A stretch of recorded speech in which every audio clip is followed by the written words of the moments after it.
Hey guys, it's SGT Nickel here again. One more time, we're back with the SKS. And I'm going to be showing you very quickly the cleaning of the barrel. It's extremely simple.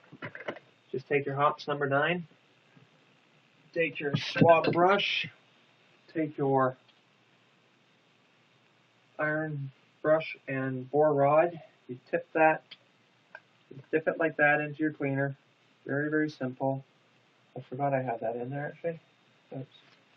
This is my cleaning rag that I soaked in there. I'm going to wring it out in a minute. But just, I find backward, forward works good. I've checked with gunsmiths. Some people, finicky people, they say, oh, you can only push it the way the bullet goes. Other people, they don't think it matters. And I've asked gunsmiths, and they say it doesn't matter. A lot of gunsmiths, they'll do it this way. This is the cleaning of your gun, okay?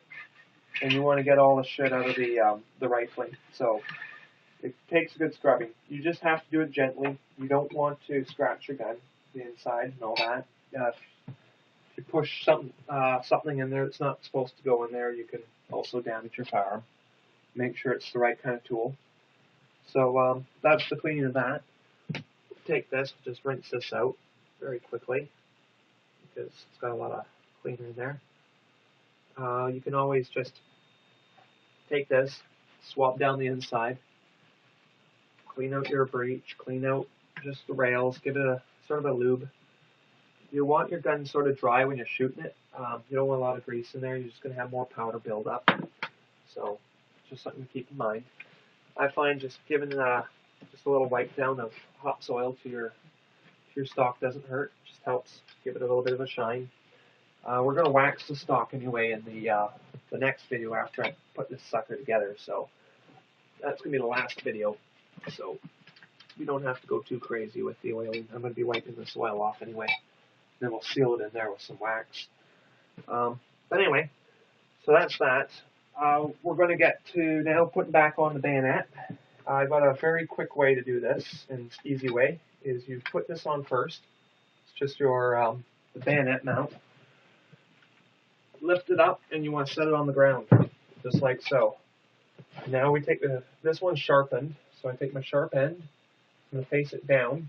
It's going to face down from the gun, because when it tucks in, you want it facing up inside here. Therefore, you grab your forearm, you're not cutting yourself.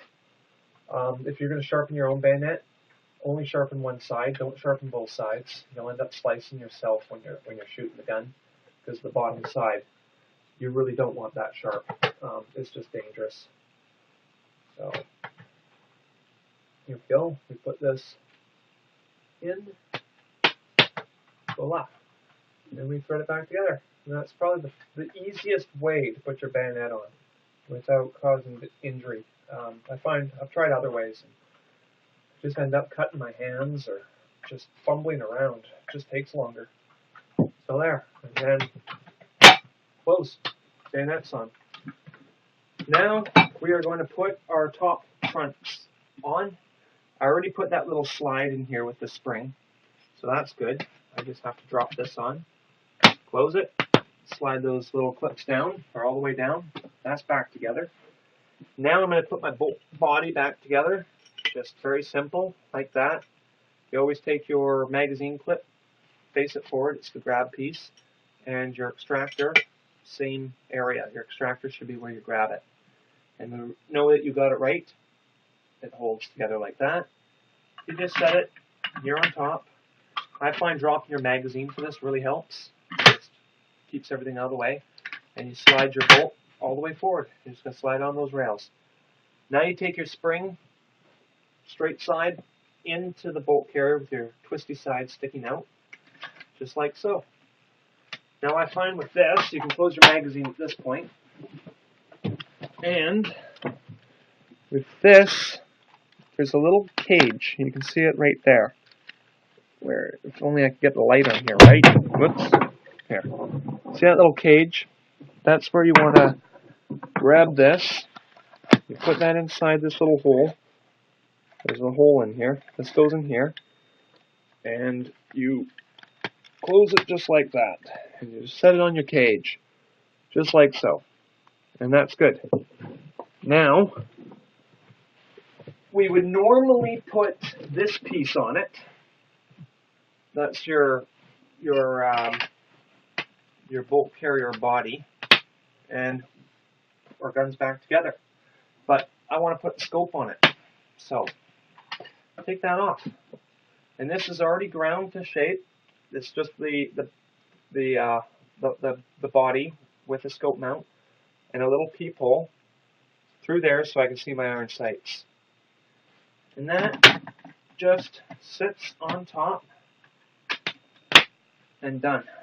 Just as easy as that. Now we go ahead and put our sling on, and our gun is back together and extremely clean. The next thing I would want to do is, might want to have your rag. This goes for the whole thing. It's got a little bit of oil on it. Just give everything a good wipe.